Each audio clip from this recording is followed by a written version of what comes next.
join me as we go. It's harder than it looks. Heavenly Father, we just come to you as always, as we always do. I'd like to say just in honor of your power and your majesty and glory, but most of all, Lord, in just all of your absolute love for us, that you thought so much of us that you gave your only Son, that we would be reconciled to not only to you in eternity, but also to each other as Christian brothers and sisters in Christ. And thank you for that. That's a wonderful thing. As you well know, of course, there's a rip in the fabric at the moment. There's terrible destruction going on in Israel, and terrible issues are put on everyone's plate.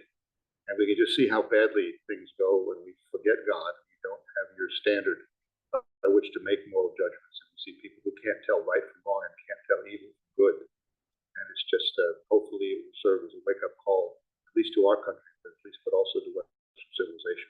But we pray right now for the safety of all those involved. And we pray that this could be resolved in a satisfactory manner. Thank you for that. And we know that at the end that you're in control and the victory has already been won. So we thank you for that. We thank you for Jeffrey. Thank you for this church, our opportunity to use this room to gather together and to look at the history of Christianity in the United States. We ask you to bless him as he teaches us tonight. In Jesus' name. Amen.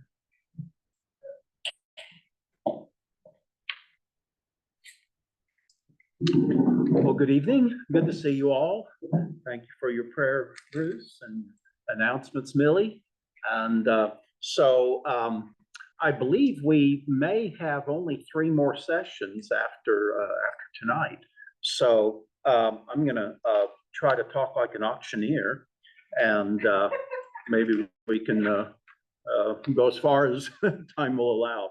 Well, not really. I couldn't talk like an auctioneer if I tried.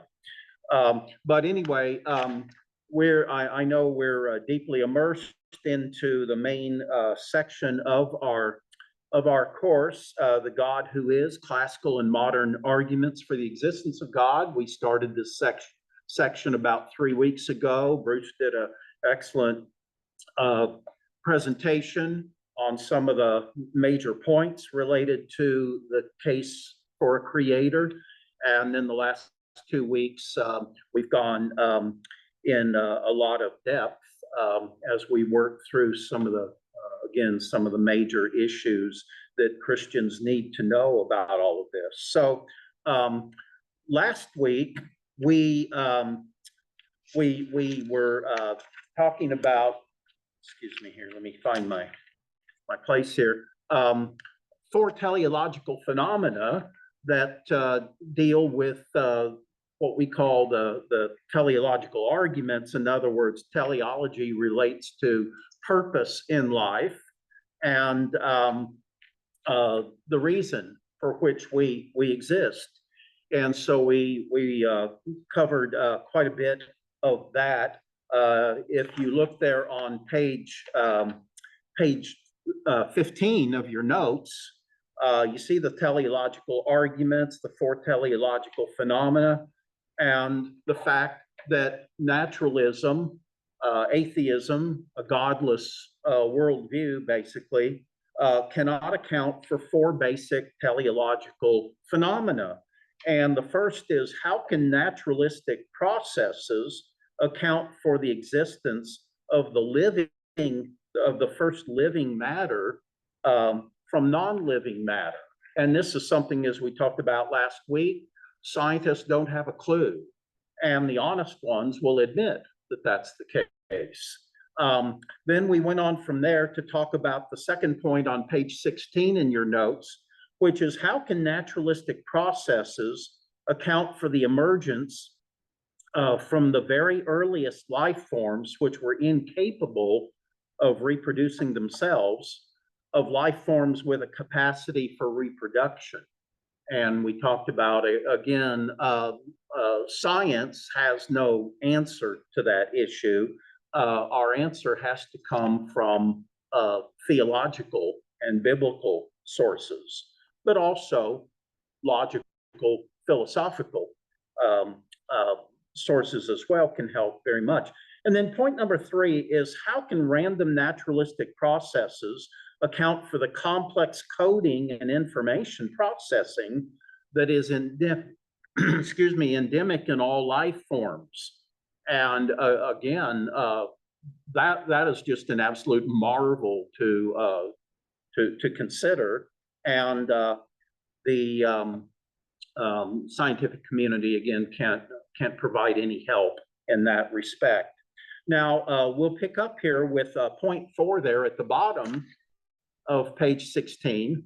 And that is, how can naturalistic processes account for the phenomena of consciousness and the self-awareness, basically. So Einstein put it this way. He said, the most incomprehensible thing about the universe is that it's comprehensible. The most incomprehensible thing about the universe is that it's comprehensible. It's comprehensible to human beings, of course, because we're the sole creatures made in the image of God, with a rational mind and the ability to think critically. Now, the point here is that as human beings, we are conscious beings. And not only are we conscious, but we are conscious that we're conscious. To deny this reality, we would have to be unconscious, right? To deny that, we would have to be conscious itself. So it's all self-defeating, the argument against this. Now, naturalism cannot explain how or why unconscious life transformed itself into conscious life. If you're trying to understand this, through evolution, there's just no answer to this dilemma at all. Also, naturalistic evolution theory cannot explain why the matter that composes our bodies, think about it, the matter that composes our bodies, that makes up our bodies, changes constantly, yet we remain the same person. I mean, I don't know if you've ever thought about that, but that's, well, think about it now. No, it's now, we used to hear things such as, our cellular structure is totally renewed or something like that every 7 years. I'm not sure that that's accurate or not, but if it were even close, and we have a totally different cellular structure every 7 years of our life, why do we remain the same? Again, something that's totally outside the bounds, obviously, of science, modern science. Now, in his book, How the Mind Works, the Harvard evolutionary psychologist and atheist, Steven Pinker, admits that there is no naturalistic explanation for consciousness and self-awareness. There's no naturalistic explanation, and yet he's a very proud atheist. Okay? He puts it this way: virtually nothing, he writes, is known about the functioning microcircuitry of the brain, for instance. The existence of subjective first-person experience is not explainable by science. And yet, again, strangely, he's somebody that rejects the reality that there's a transcendent, eternal creator God who created us in his own image. Now, you see there on page 17, a rather lengthy quote from Roy Abraham Varghese. Now, he's quoted quite a bit in the book by Anthony Flew, There Is a God. And Varghese states it this way. He says, the problem becomes insoluble when you realize the nature of neurons. First of all, neurons show absolutely no resemblance to our conscious life. Second, and more important, their physical properties do not in any way give reason to believe that they can or will produce consciousness. Consciousness, he says, is correlated with certain regions of the brain, but when the same system of neurons are presented in the brainstem, there's no production of consciousness at all. As a matter of fact, there is no essential difference, he says, in the ultimate physical constituents of a heap of sand and the brain of an Einstein or Joe Biden, for that matter, to take it to an absurd conclusion, okay? But I mean, that is just an unfathomable mystery, isn't it? And yet it's the truth, but there's no naturalistic explanation for it, not at all. He goes on furthermore to say, beyond consciousness, there is the phenomenon of thought, of understanding and meaning. So not only are we just somewhat aware of what's going on, but we also have the ability to think rationally, clearly, if we'll use our mind accordingly. He says that the foundation of all of our thinking and all of our communicating and the use of language, at the foundation of all of that is a miraculous power. Just the ability to think and express oneself is the result of a miraculous power. Science can't explain it. He says it is the power of making distinctions and formulating concepts, etc. And you even ponder things that have no physical characteristics. It's not just that we observe physical things, our body and other people's bodies and, the world in general. But as he says, you can even ponder things that have no physical characteristics, such as the idea of liberty or the concept of love, for instance. Everybody believes in that, but why? Where does that come from? And the activity of angels, he says. This power of thinking in concepts is by its very nature something that transcends matter. It's amazing, isn't it, that these highly educated scientists in various fields, natural science, brilliant oftentimes in their specialized little field of endeavor, they don't even think about these things. I mean, most of them. And yet, for somebody who truly takes life seriously, wouldn't this be things that we would want to ponder and consider, given the fact that these are things in life that really matter? Now, he goes on to say, if there are those who dispute any of this, any of what he said previously, consistency demands that they stop talking and thinking. In other words, they have no right to spout out opinions if they haven't considered the implications of all of this.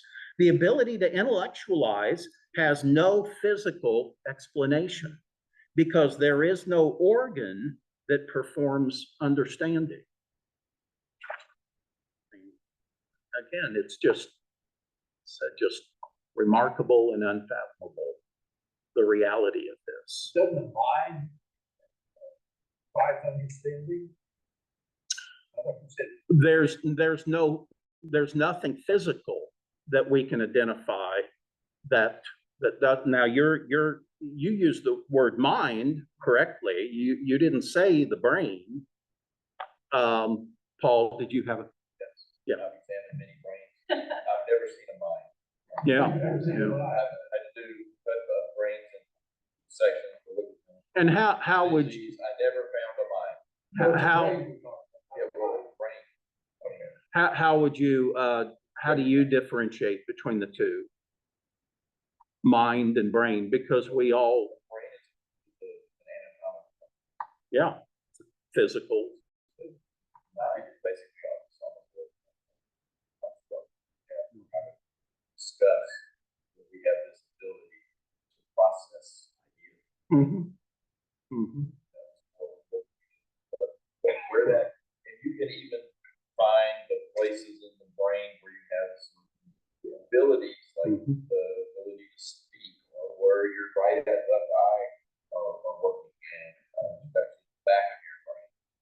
The right's on the left, and the left's on the right. And where the power to move your left arm or feel something in your finger. But thinking is a different, a whole different Yeah, and so theologians, biblical theologians would say that we're talking about an element of soul here. And when we use that word soul, or sometimes it's expressed in scriptures, heart, the heart, it's talking about the soul actually. Well, that's our intellect, our mind, our emotions, and our feelings about things. And again, all of that just totally supersedes physicality. It's a true phenomenon, yet we just obviously take it for granted.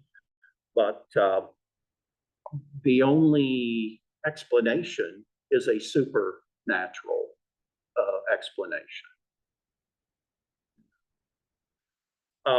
Now, erroneous comparisons are sometimes made between the human mind and, for instance, a modern supercomputer. Roy Abraham Varghese again puts it this way. He says, but supercomputers, unlike human beings, are not organically unified. And he goes on to explain what he's talking about there. He says, computers are merely, quote, a bundle of parts that perform functions implanted and directed by their creators, by the creators of the machine. So in other words, he's saying that it takes an intelligent being, a mind, to program all of this into the computer. The computer doesn't think. It merely is programmed to operate on a certain basis. Computers do not know, he says, what it is doing. They have no consciousness. Computers don't know what they're doing, okay, whether they're solving math problems or playing music or whatever the case may be. So computers do not know what it is doing when it performs a function. Instead, their computations are purely and simply a matter of electrical impulses, circuitry, and transistors. Of course, human beings can perform the same kind of calculations and transactions using the machinery of our brain, but they are performed by a center of consciousness that is itself conscious of what's going on. It understands what's being done and intentionally performs these things. Conversely, there is no awareness, understanding, meaning, intention, or person involved when the computer performs the same actions, even when the computer has multiple processors operating at superhuman speeds. To suggest that a computer, quote, understands what it's doing is like saying that a power line can meditate on the questions of free will and determinism, or that the chemicals in a test tube can apply the principle of non-contradiction in solving a problem, or that a DVD player understands and enjoys the music that it's playing. So again, I mean, when you think about it, this is so simple, isn't it? And yet, rarely do we think about these things, and scientists don't think about these things. At least most scientists don't think about these things either. All of this is implying that there is a supra-rational reality that we have access to, but of course, ultimately, we're talking about God Himself. An equally intriguing phenomenon is our sense of self-awareness. Varghese again says, once we acknowledge the fact that there is a first-person perspective, once we realize that there's such a thing as an I, or a me, or a mine, we encounter the greatest and yet the most exhilarating mystery of all. Yourself is obviously not just something physical, just as it is not just something supra-physical. It's an embodied self in an ensouled body. You are not in a particular brain cell or in some part of your body. The cells in your body keep changing. As we said, every few years, they've totally reproduced themselves. And yet you remain the same. I remember encountering this for the first time years ago, and That is just absolutely phenomenal. I'd never thought about it. My body is not made up of the same cells that it was years ago. And yet I think I'm the same person. Is that correct? Oh, I'm not? Okay, well, my wife. Well, okay, yeah, perhaps. Now, he goes on to say, the most fundamental reality of which we are all aware then is the human self, and an understanding of the self inevitably sheds insights on all the origin questions and makes sense of reality as a whole. We realize that the self cannot be described, let alone explained, in terms of physics or chemistry. Science does not discover the self discovers science. Now, so what we're left with here is basically what we would call a logical deduction. And that is what he describes as the mystery of supraphysicality. The realities of consciousness, the realities of thought and the self lead to the greatest mystery of all, and that is supraphysicality. As the Cambrian explosion demonstrates, conscious life forms appeared suddenly in the past with no evolutionary forerunner, no evolutionary antecedent, I guess you would say. They just emerged. And the Cambrian explosion seems to validate that idea. In other words, it's contrary to standard evolutionary theory. Atheist evolutionists lack any answer to the mysteries of life. They have no answer to the mysteries of consciousness, thought, and the reality of the self. They have nothing to argue. Again, Roy Abraham Varghese, the question of the origin of the supraphysical seems obvious. The supraphysical can only originate in a supraphysical source. Life, consciousness, the mind, and the self can only come from a source that is itself living, conscious, and thinking.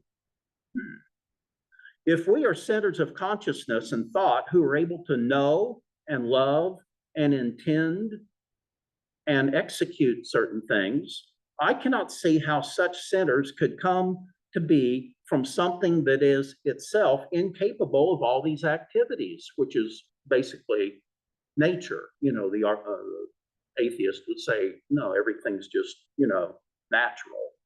And he's making the point, no, that makes no sense whatsoever. It is simply inconceivable, he says, that any material matrix can generate agents who think and act like we do. Matter cannot produce conceptions and perceptions. A force field does not plan or think anything.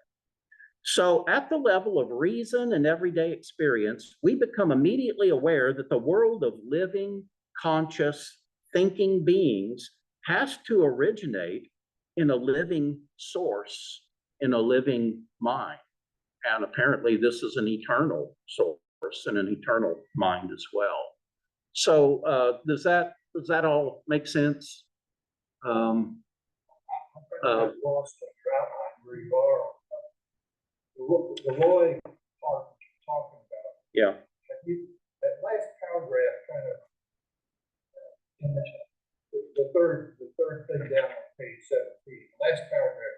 Oh well, we're on 18 now. Yeah. 18. Yeah. See, 18, several lines down, Roy Abraham Varghese is saying the question of the origin and the superphysical seem obvious. Yeah, yeah. And unlike most of the notes we make up for our courses, I realize that for this course, it would be helpful to be a lot more explicit about things. And so that's why, it's more detailed than is typically the case, so you can take it and go, deeper if you'd like. Yeah. Yes, Pamela.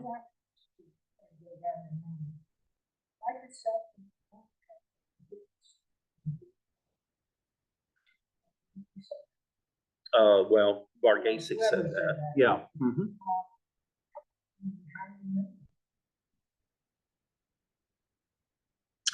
Well, I think the next section explains that quite well. In other words, but in this section, we just talked about, if all we are is physical properties,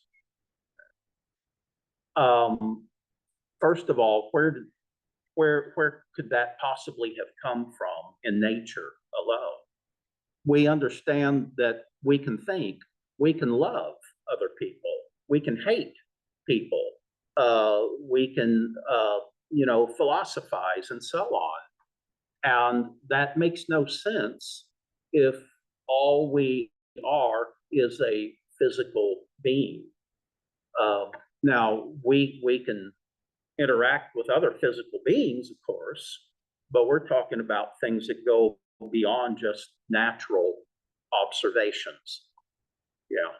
So, any other thoughts on that before we move on? Okay. Hopefully the next section here will further clarify some of these issues as we talk about the argument for God based on design. Okay. Now, Thomas Aquinas used this argument. It was the fifth of his 5 arguments for the existence of God. And in the 18th century, there's a Scottish philosopher by the name of David Hume. He lived pretty much through the entire 18th century. And David Hume, a Scotsman, a Scottish philosopher, he argues that the universe could merely be a happy accident. Now, I guess theoretically that's possible, but it's not very thoughtful, to say the least. It's a happy accident, and yet we know that it's just unbelievably complex. Okay. He reasoned, though, that if matter has been in motion throughout all of eternity, it's conceivable then that life began accidentally in some remote corner of the universe. Well, again, interesting theory, of which there's zero evidence, obviously. Now, more recently, though, people that you probably know of, like Carl Sagan, the cosmologist Carl Sagan, would basically say the same thing, just in a more sophisticated way. Carl Sagan revived what we would call the God of the gaps theory. And according to Carl Sagan, quote, as science advances, and for him, science is the repository of all truth, okay? As science advances, he says, there seems to be less and less for God to do. In other words, the more we can understand how the universe works, the natural physical laws of the universe, then we don't need God to explain why it rains and why, there's tectonic plate shifts and things like that, volcanoes and all that sort of thing. We understand that those are not divine miracles happening, but instead there's natural laws that we can appeal to for understanding that. So Carl Sagan says, as science advances, there seems to be less and less for God to do. Whatever it is, we cannot explain lately. Whatever it is we cannot explain lately, he says, we attribute to God. So the things that we still can't quite figure out in terms of physical science, people will still claim, well, that's God, say. But it's kind of like the incredible shrinking God, because we used to think that God controlled everything that exists, but now we know, oh, actually, there's these natural physical laws, and they're what control the operation of the universe. So we're pushing God further and further and further out on the periphery, as if we don't really need him. But there's still a few areas that we might think require a miracle or something. So again, Carl Sagan saying, whatever it is that we cannot explain lately or by science, we attribute to God. And then after a while, we find out that no, we can actually explain it. And so there's no longer any reason to believe in God. And that mentality is so pervasive in the sciences. And again, it's this belief that eventually, as Stephen Hawking eventually wrote late in his career, science will be able to explain everything. You know, it'll be able to explain even not only how we're here, but why we're here, which again is an absurd statement that science can ever tell us why we exist. Yes. If Sagan says, he's the God of the gap, Mhm. recognizing there's a God, he's just saying that we don't need one, that Well, they push back yeah. less and less.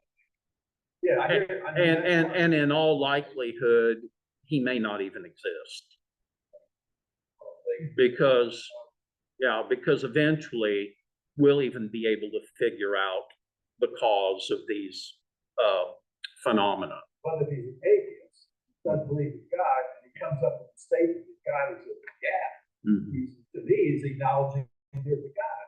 Well, That's not what he- yeah, it's What you're believing in is something we just, like a Cheshire cat, we're getting less and less and less responsibility, less and less. Nothing. I'm smart enough, I know automatically right now, it's nothing. You're just suffering this delusion.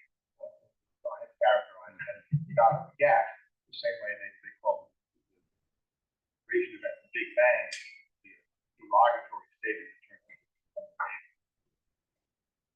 but this is all, can I? yeah. Go ahead. There's no saying that says truth is a lie is halfway around the world before truth gets its shoes on. And one of the famous ones along with this, there was a Pierre Simon de Laplace, who was a French polymath. His magnum opus was this Mécanique Céleste, which was a 5-volume thing about like Kepler. And he showed it to the King of France, supposedly.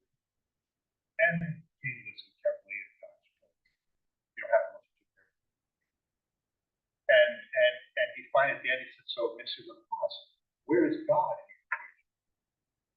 And Laplace famously said, Sire, I have no need of such hypothesis. And this has been taken by the materialists to be the sine qua non, the final thing. You know, this is you don't need God. But the king had said, well, that's interesting. So where did this extraordinary beauty come from that you have defined in your equation? Right? He would have had no answer. Right? And so you have to be very careful because this hat trick is being pulled on us all the time. Evolutionary, origin of life stuff, you name it. And we're no closer to the solutions than we were a long time ago. In fact, the problem has gotten more and more complicated. That's right. And it's just, The more we realize how unbelievably complex the universe is, and even our own bodies. Structure. It's a whole story about how truth came to be reigning metaphysically today, But the idea was we made a bargain. We're going to get rid of metaphysical perspective that has held sway for thousands of years, which had things like purpose, teleology, meaning, sort of as part of it. We're going to concentrate on the fact that we can look at a physical object and we can extract some abstraction of behavior and model it mathematically. And that will give us, ready for the alchemy, that will give us the potential to control the natural world. That represents God. Be like God. Do these things. Right? If we study that and learn it, we'll learn all about this other stuff that we're sort of pushing off to one side, all this meaning stuff, purpose stuff, teleology. That'll come. And we'll just study the nature. And it's not getting us any. We're not getting any closer. Exactly what Paul said. I can tell you what brain is, but I've never seen a mind. And J.P. Moore, the Boston said, you know, it's one thing if a neuroscientist connects electrodes to your brain and shows you a red sheet of paper, you say, you're seeing red. Yes, I'm seeing red. And I said, now when I see that pattern, I know that you're seeing red. Well, yes, but the only reason you know that is because someone told you they were seeing red when you were looking at the pattern. You didn't discover from the pattern that it was red. So as Moreland says, you know, they're never going to be able to look in my brain, and determine that I'm thinking about Leibniz's law of the incompatibility of identical. Right? I'm just never going to be able to find that out. But look, all the neuroscience stuff is things like that. They're going to find the patterns that they can figure from someplace because somebody was able to tell them that. They have no insight. So considering, yeah, that's a good explanation. Considering ancient times, people attributed to God everything, including just natural laws of nature, you know, basically. And so the point here is that we're so much smarter than those people were, and we've been pushing God out to the periphery, you know, more and more all the time, and eventually we won't need him at all. And so he's playing off this idea that developed, I don't remember how many centuries ago, the concept of the God of the gaps. In other words, anything that science couldn't explain, we'll attribute to God. But science is explaining more and more and more in terms of, again, its understanding of the physical laws of nature.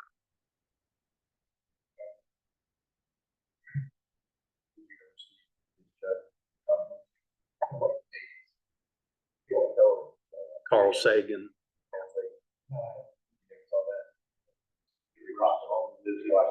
Every episode, part of it.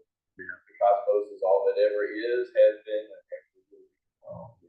Now, how he counted the Big Bang, I don't know. People like him, what'd you say, Pamela? Oh, well, people like him oftentimes do not believe in the Big Bang, and they will try to argue that the universe is eternal. Now, most modern scientists embrace the Big Bang theory, but some still persist in thinking otherwise, that the universe is eternal, and even more absurdly, that there are multiple universes, which defies semantics, because by definition, the universe is everything that is, right? There can't be multiple universes. Well, let's, for insight and wisdom, let's turn to Richard Dawkins. And Dawkins asserts that the universe lacks any evidence whatsoever of intelligent design. Maybe in his personal world.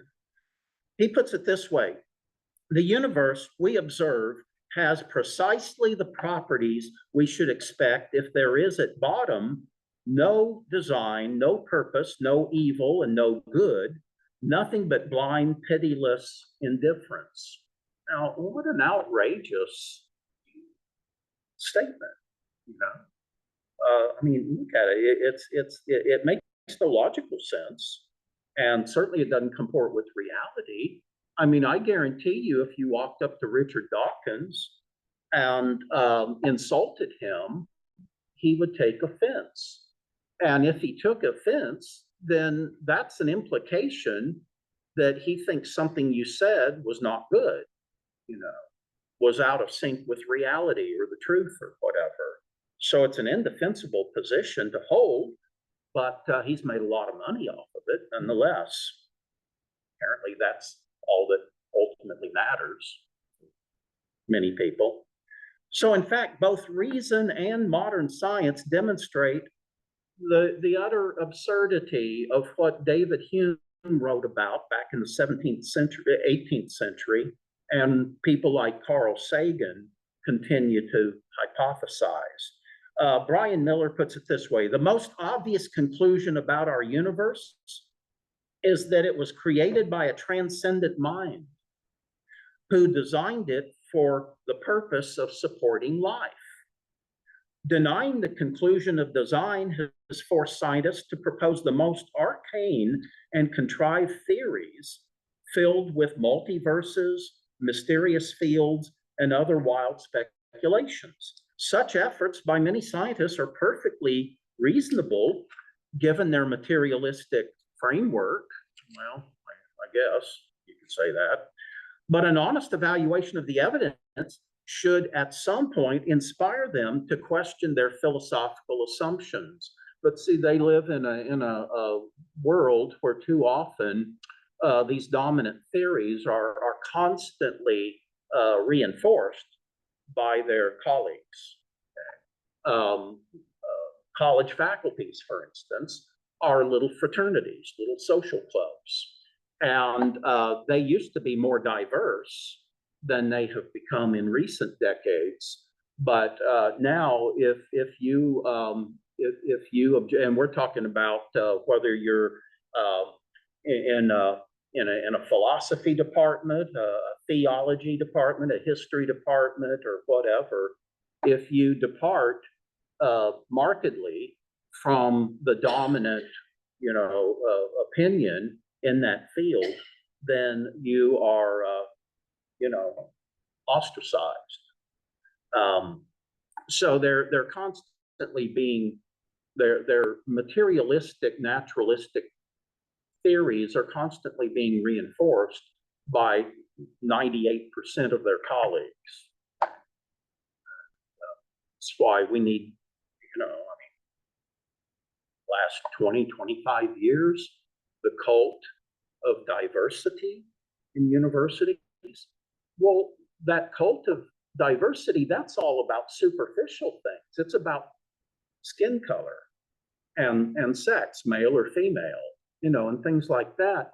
It doesn't have much at all to do with differences of opinion when it comes to significant issues.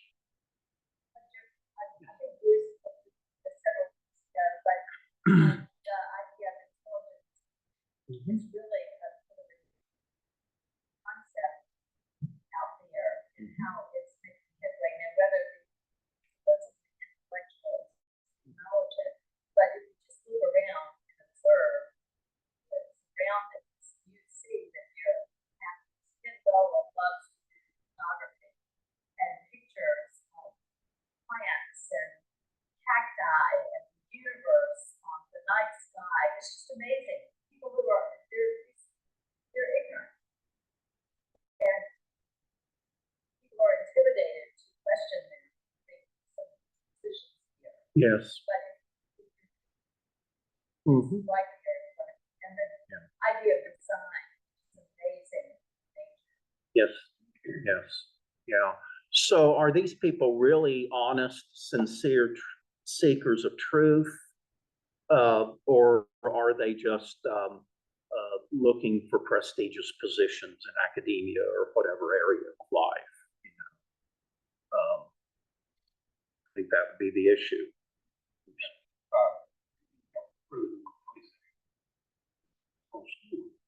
Academic thought, which says we're looking at the material looking at the material aspect. Things should tell us about things like free will. That's arise, but we don't find them. I can't find them in my will be. It doesn't have a physical reality. I've never seen a thought. And so these people at the end of the day, when they tussle with this idea long enough, people say, well, then maybe the answer is that consciousness and free will are unreal. Right? They don't really exist. They're just tricks that your body plays on you, thinking that you have. How far removed from reality can you get? But there are schools of limitless material.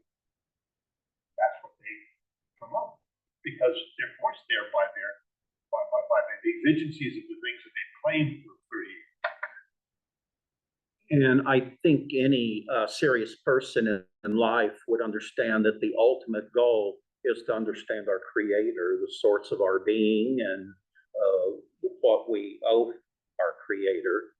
And so those that take no account of that, these really serious thinkers, no, not really, not at all. Let's move on here. Speaking of intelligent design, as Millie brought up a moment ago, now the argument from design is the philosophical basis for what we call intelligent design theory, or ID. Now, this is an amazing new development in the field of science that really only emerged about 30, 35 years ago. So it's relatively new, although there were those that inferred such a reality prior to that. But William Dembski, who's one of the pioneers in the field of intelligent design, puts it this way. He says, intelligent design, or ID, is the study of patterns in nature that are best explained as the product of intelligence. Patterns in nature that are best explained as the products of intelligence. So basically what he's arguing here is a basic philosophical principle, and it's the principle that we call abduction. And abduction is usually kind of defined as inference to the best explanation. You consider all the options, and the evidence seems to strongly, argue for one particular, point of view. And so it would be absurd if you're an honest seeker of truth, then you just don't go through your entire life and asking the same questions over and over and over. At a certain point, you realize all the available evidence strongly supports this view, and it really would not be intellectually honest to just keep on asking questions, right? So that's really what we're talking about here, the principle of abduction, as you see there at the bottom of page 18. So we're talking about here the argument from design. And there's basically three components.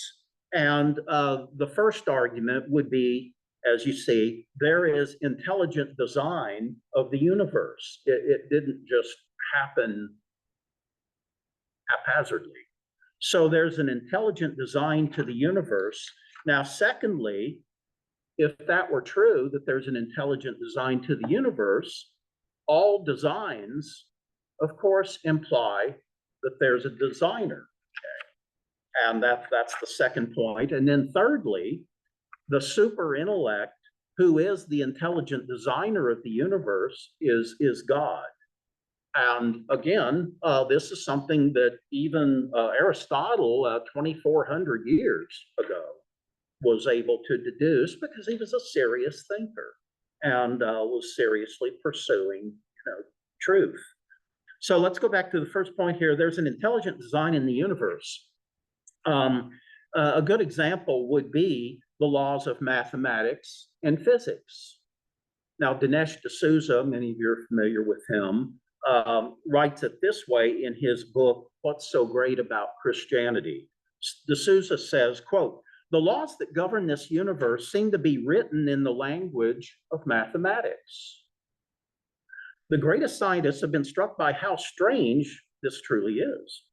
In his essay, The Unreasonable Effectiveness of Mathematics in the Natural Sciences, physicist Eugene Wigner confesses that the mathematical underpinnings of nature is something bordering on the mysterious, and there's absolutely no rational explanation for it. Think about that. Why would we think that were true? But it is. Physicist Richard Feynman confesses, now, why nature is mathematical is certainly a mystery. The fact that there are rules at all is a kind of miracle. In a universe that just happened naturalistically with no divine mind behind it or anything like that, these laws of mathematics make absolutely no sense whatsoever. He goes on to say, this astonishment springs from the recognition that the universe doesn't have to be this way. Well, theoretically, it doesn't have to be this way. There is no special reason why the laws of nature that we find on Earth should also govern a star that's billions of light years away. It is easy to imagine a universe in which conditions change unpredictably from instant to instant, or even a universe in which things pop in and out of existence. There is no logical necessity for a universe that obeys rules, let alone one that abides by the rules of mathematics. Again, just rather inexplicable unless there is a creator God behind all of this, such as is revealed in Scripture. Another example, the laws of biology and the intricate chemical composition of the universe itself. Even things that lack consciousness operate towards some end. For instance, acorns always turn into oak trees. A pregnant woman always gives birth to a little human being, never a rabbit or just a stick. It always is a little human being. In humans, the DNA of a single cell equals 1,000 encyclopedia volumes. The DNA of a single cell equals 1,000 encyclopedia volumes. Anthony Flew puts it this way. He says, it's impossible for evolution to account for the fact that one single cell carries more data than all the volumes of the Encyclopedia Britannica combined. Okay. So that's one cell, and we have several in our body. Okay. The human genome includes 6 billion bits of DNA. Even somebody like Bill Gates puts it this way, DNA, he says, is like a computer program, but it's far, far more advanced than any software we've ever created. Far more advanced than any computer software we've created. So the question would be then, can computer software programs write themselves? Now, how would you answer that in light of the recent development of AI, for instance, artificial intelligence? How again, can computer software programs write themselves? I remember when, what's that thing called, Siri or something, was foisted upon us by one of our children at a Christmas time. And the first question I asked it was, what hath God wrought? And it answered, ask a clergyman. Ask a clergyman. Remember where what hath God wrought? Remember where that came from? Thomas, I think that, Alexander Graham Bell. Yeah, Bell. And once he had developed, a telephone, that was the first, his first statement, what hath God wrought? Okay. So Siri didn't have a clue of what God hath wrought. But what about our artificial intelligence, AI? It is just incredibly phenomenal, isn't it? But that's right.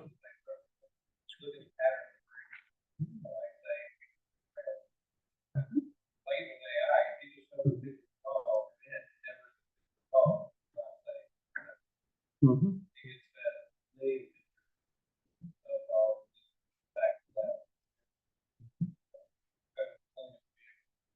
But there's a couple people out there that able to do that. Mm-hmm. That's That's right. It's dependent on intelligent design. Other, brilliant human beings who program it.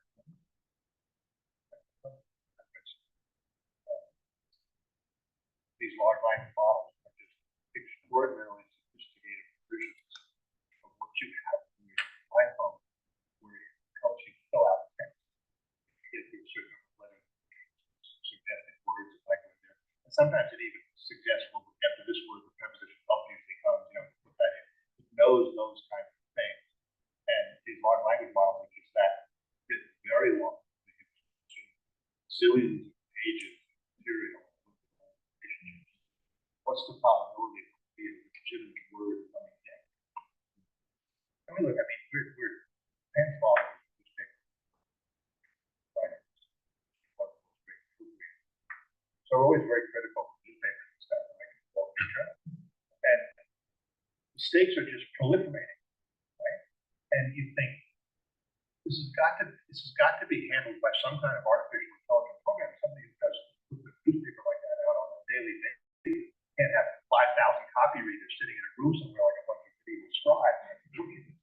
It's got to be, and it can't even take duplicated words out of a sentence, or get rid of the double negatives. I mean, this is gonna, yeah, it might bring civilization down because it's gonna be so disappointing.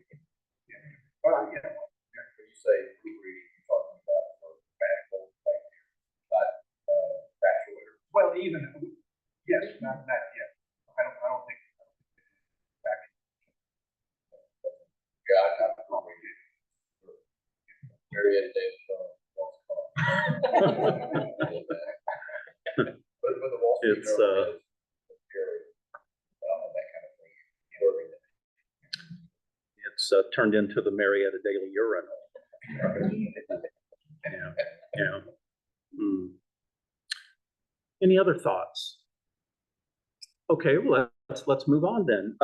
Now, in the mid-19th century, the philosopher John Stuart Mill, I'm sure you've heard of him and all, John Stuart Mill put forth an argument for intelligent design by citing the complexity of the human eye as an example of a system that can only operate once totally, assembled, right?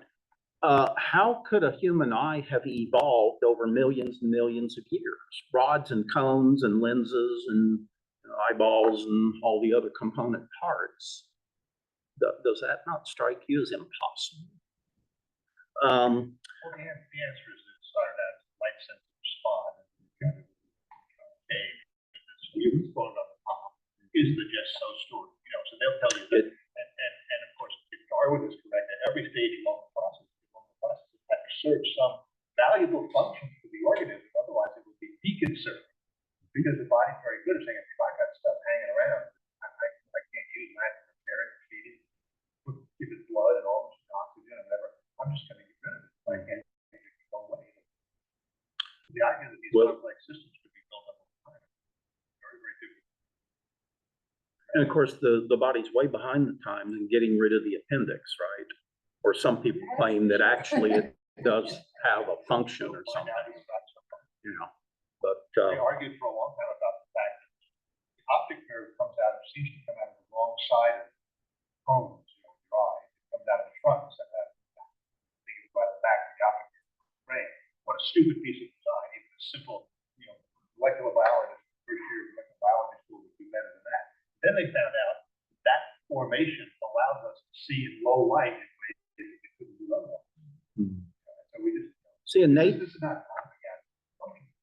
The more we look at it, the more we realize how extraordinarily complex it is and how many functions these serve seem to be so insignificant.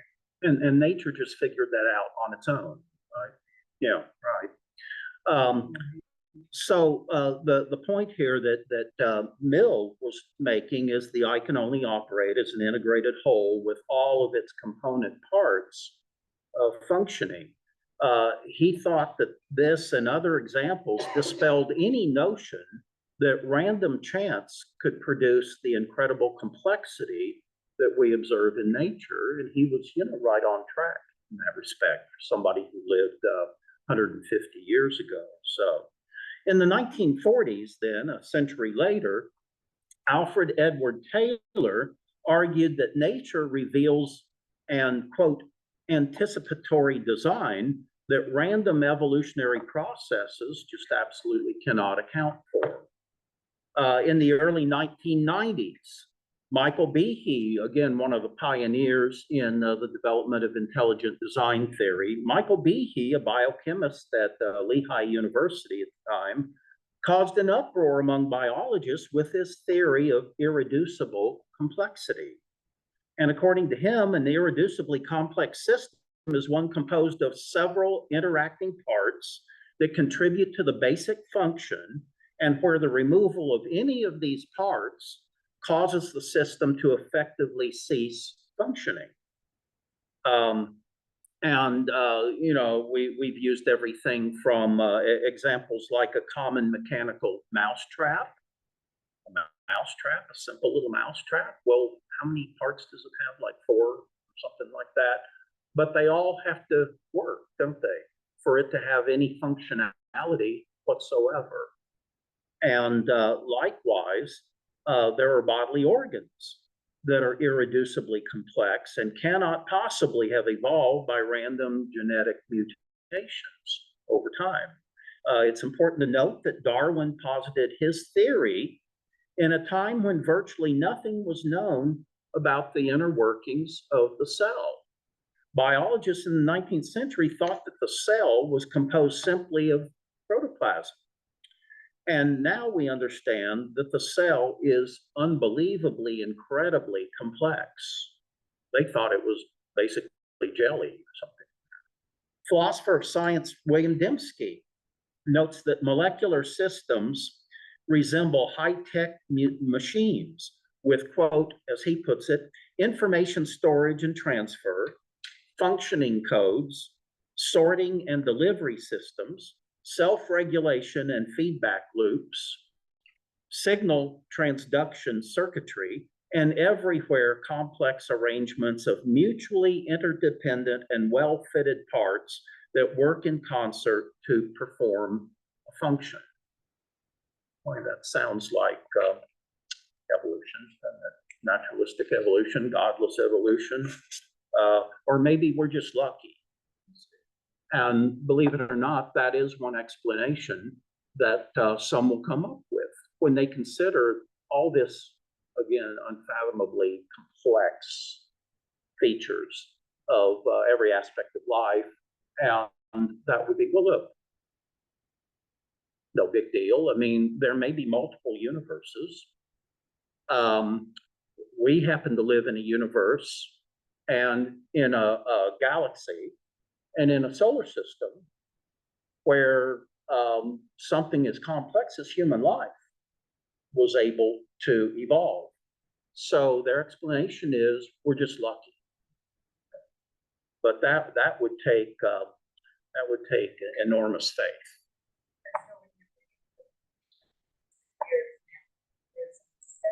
Mm.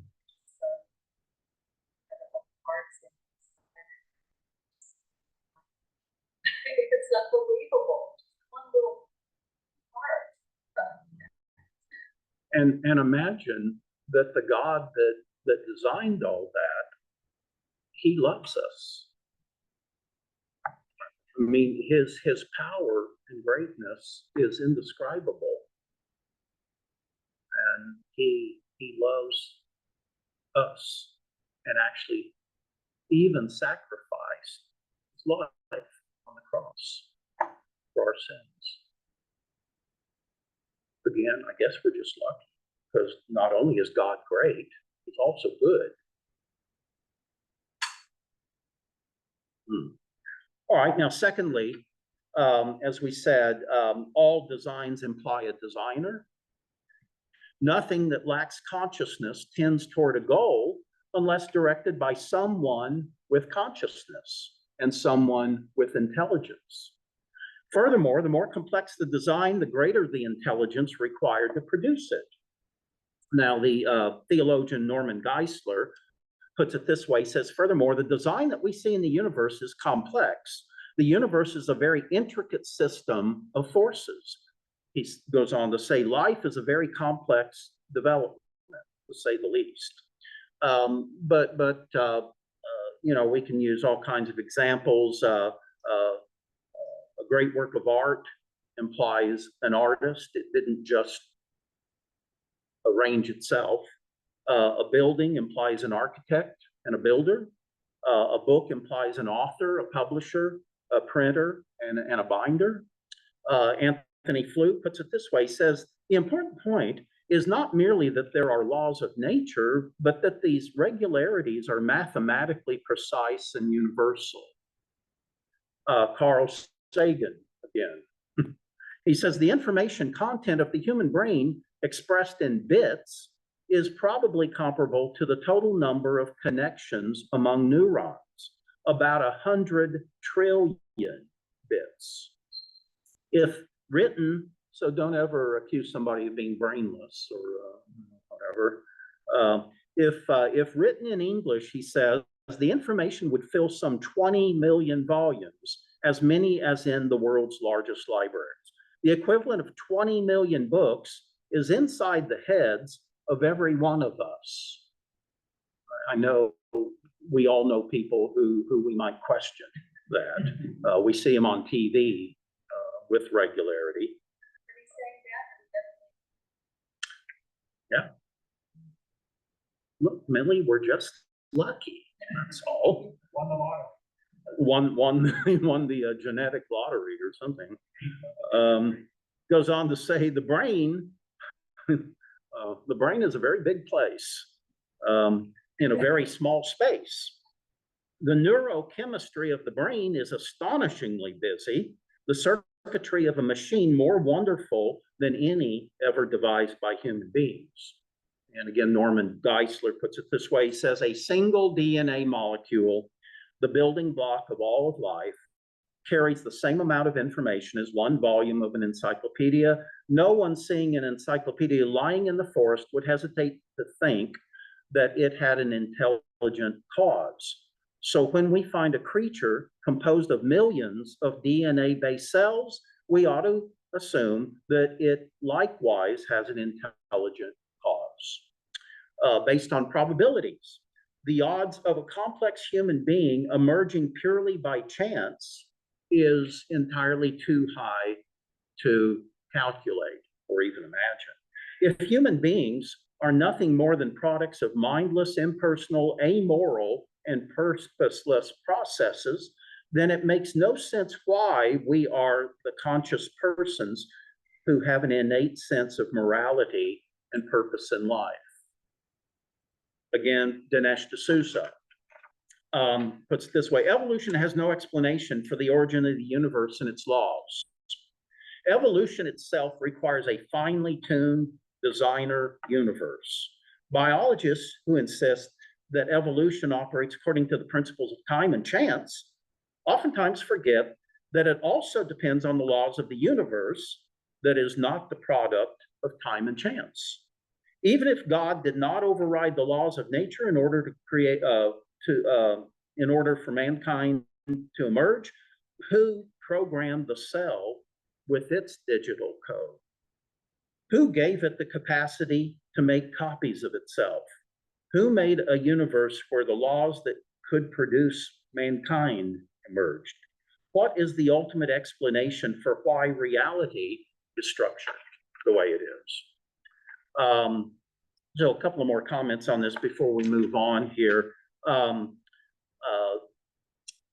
Writing on the evolution of consciousness, the Tufts University professor, we've mentioned him before early in the course, Daniel Dennett, a militant atheist, concludes, now again, he's referring to the evolution of consciousness, and he's trying to explain how this happened naturalistically. And his conclusion is, quote, and then a miracle happens. Okay, so pardon me for not taking anything he writes that seriously. J. Budiashevsky, great Christian philosopher, writes that for 150 years, it was the boast of Darwinists that living things only seem to be designed.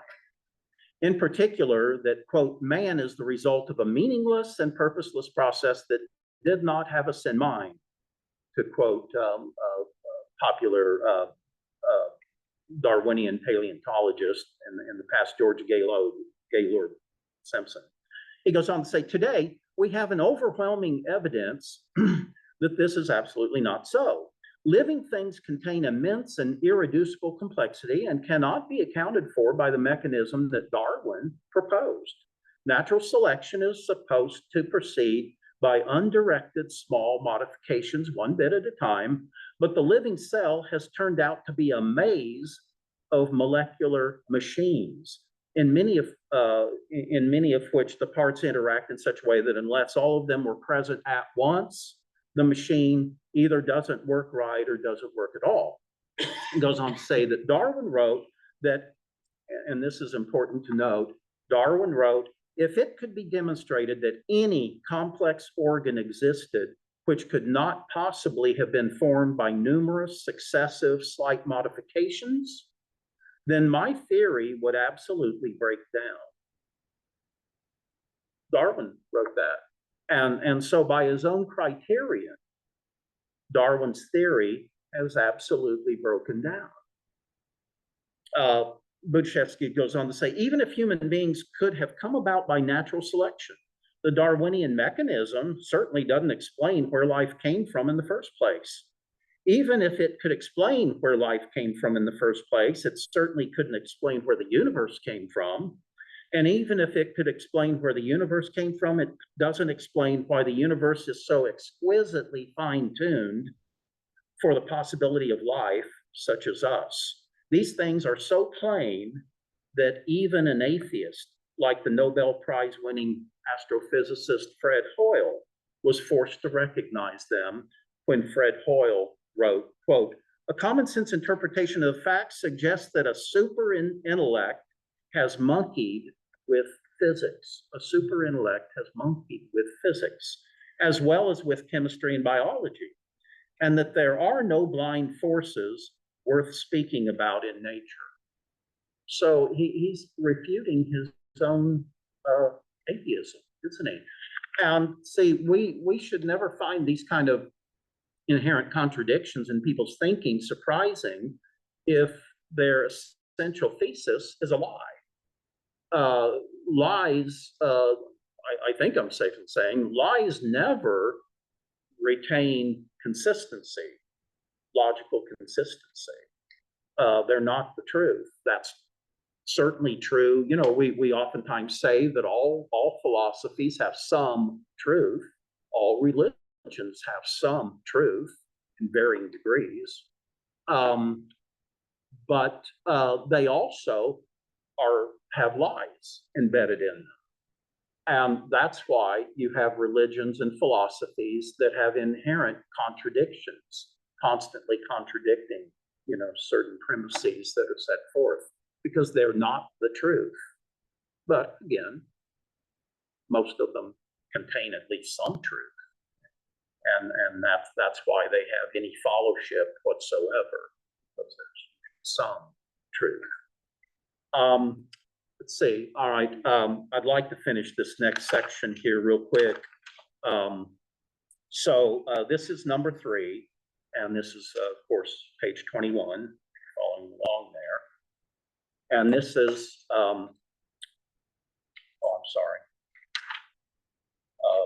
It's page 20. Yeah, I'm sorry, page 20. So the third point is the super intellect, who is the intelligent designer of the universe, is, guess who? God. Okay.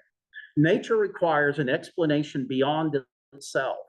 It didn't invent itself, did it? And if the things in nature are designed, the source of that design has to be a personal God. Only a personal entity has self-awareness and self-will and the capacity to create anything. The theistic position is the best explanation and the most sensible explanation for reality.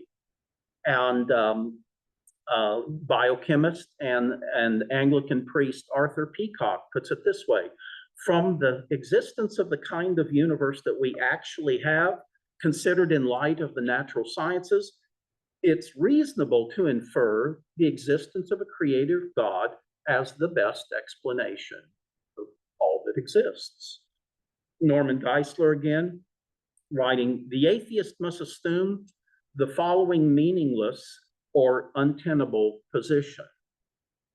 Number one, he must assume that the personal arose from the impersonal, that matter plus time and chance gave rise to mind. It seems more reasonable to hold that mind formed matter than that matter gave rise to mind. Number two, atheism asserts that the potential gives rise to the actual, that all the world's achievements were latent in the eternal random swirling of tiny atoms. But it seems much more reasonable to believe that something actualized the potential of the universe than to believe that the potentiality actualized itself. Potentials do not actualize themselves any more than steel forms itself into skyscrapers. Potentials have to be actualized by an actualizer. And in his book, There is a God, Anthony Flew writes about how the argument from design was a major factor in his own renunciation of atheism. And he becomes a believer, he becomes a theist, a believer in a creator God. He puts it this way: in a May 2004 symposium, when asked if recent work on the origin of life pointed to the activity of a creative intelligence, I said, yes, I now think that it does, almost entirely because of the DNA investigations.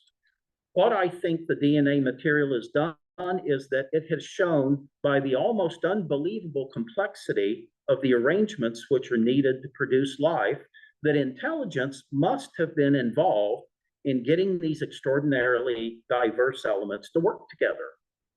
It's the enormous complexity of the number of elements and the enormous subtlety of the way they all work together.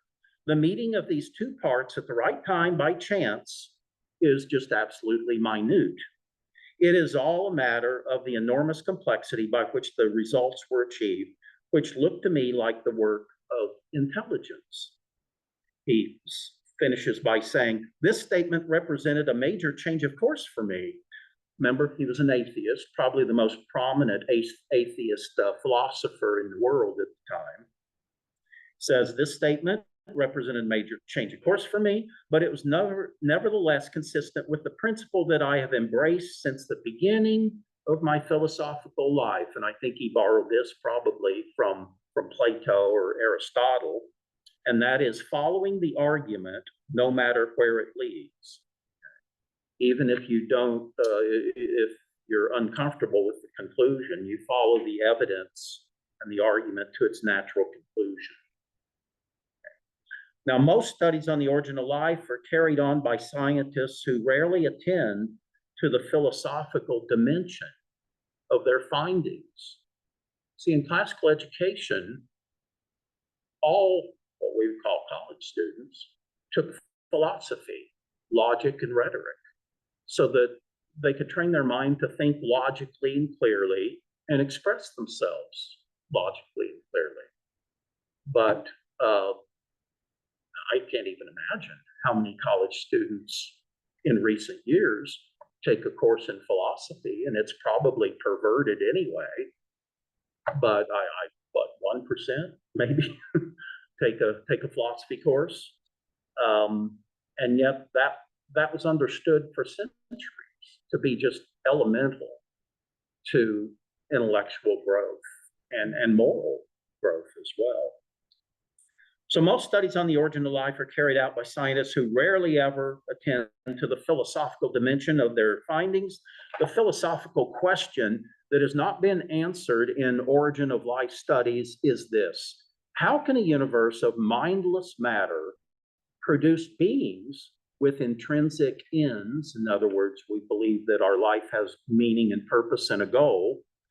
Self-replication capabilities, and coded chemistry. He goes on to say, although I was once sharply critical of the argument for design, I have since come to see that when correctly formulated, this argument constitutes a persuasive case for the existence of God. So somebody, a lifelong atheist, and had a very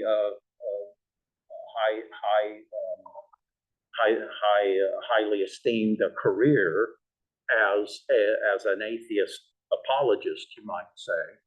But he was set on following the evidence to its logical conclusion, and eventually, in his old age, he actually comes to believe, in a God such as is revealed in Scripture, an eternal creator. Whoa, that's a lot of quoting I did tonight. I think I quote more in this lecture than anything I teach. I wish that the high schools are still teaching evolution in high schools. They don't know how to defend their beliefs. And all we talked about tonight could be boiled down to a few simple principles that high school students could easily absorb. And you're right, before they go off to college and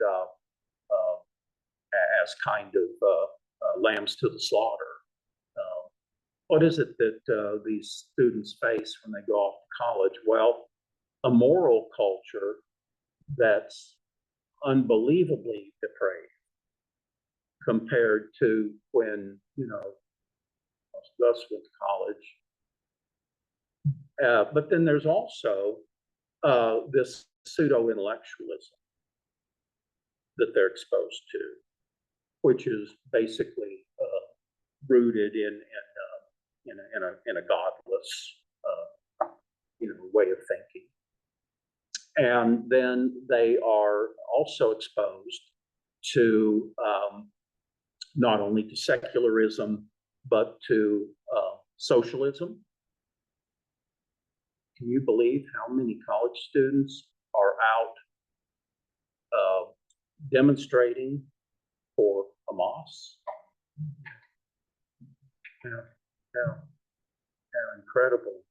I hope this wakes up millions and millions of American Jews who, over the, since World War II, about 80% of American Jews have voted socialist, voted Democratic, basically. And I hope and pray that this wakes up millions of them. And then also you send your sons and daughters off to college where everything is sexualized, but also everything is racialized as well.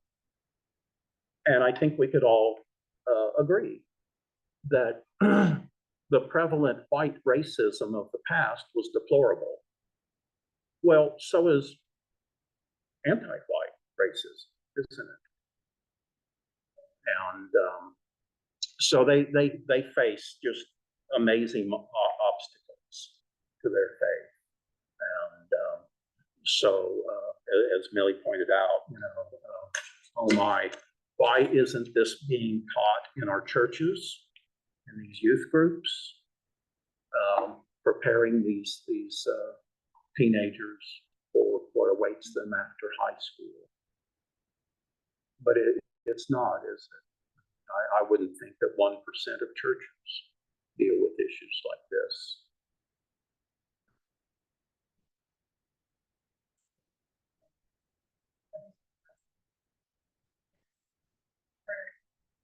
Mm-hmm. Yeah. Mm-hmm.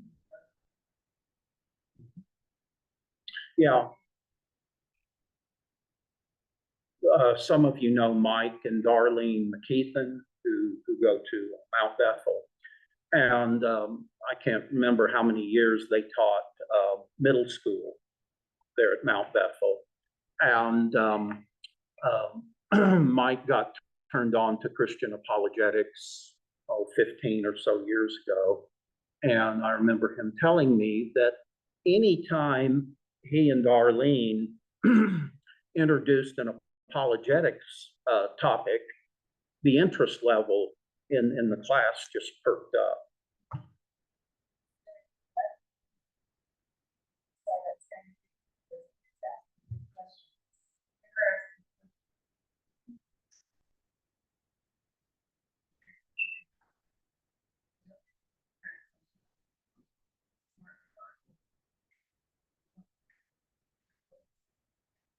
Oh, yeah, yeah.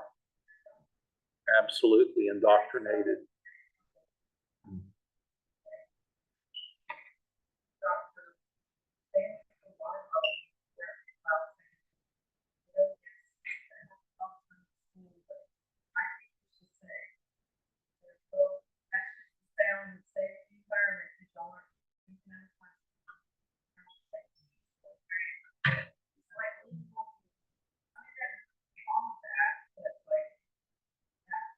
The indoctrination.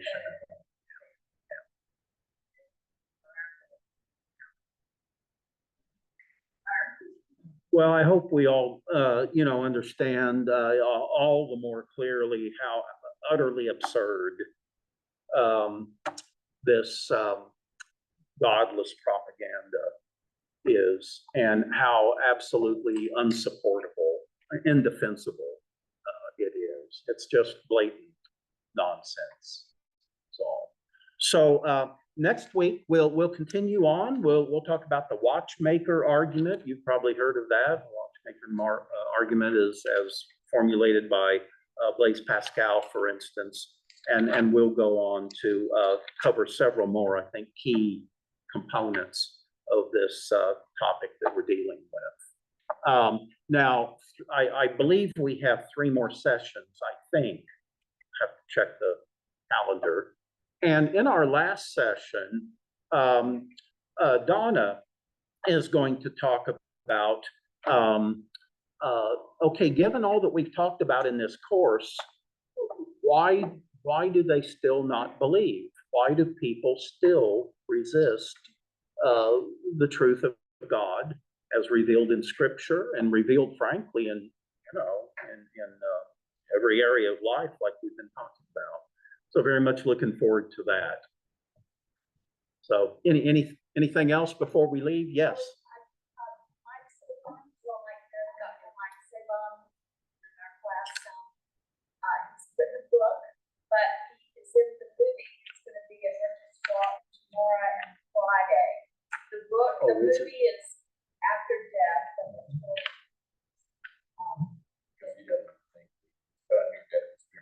yeah. Yes, I noticed Don Piper is a prominent figure in that movie. And yeah, Angel. Yes. I think you can go to angel.com. okay. Get tickets. Does the movie though endorse the heaven tourism fiasco? I know Mike does not. Yeah. I think it does. Okay. Well, Mike's going to do an Areopagus forum for us and critique the movie as soon as we can get it scheduled and all.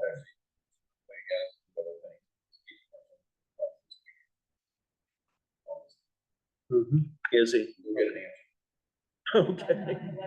All right. Well, great being with you all, and those of you who joined us online, and a couple of you are still checked in, Wayman and Miles and so on. So anyway, good being with you this evening. I realize that giving a lecture like this can be just absolutely overwhelming, and that's why I wanted to have so many detailed notes and all. So the Gacy guy, is he the doctor that was in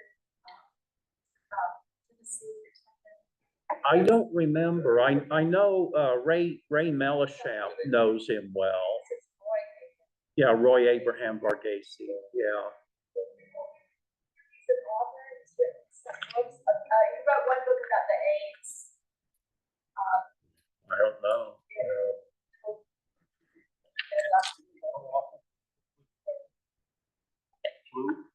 He writes a lot in the epilogue or appendix, or whatever, yeah.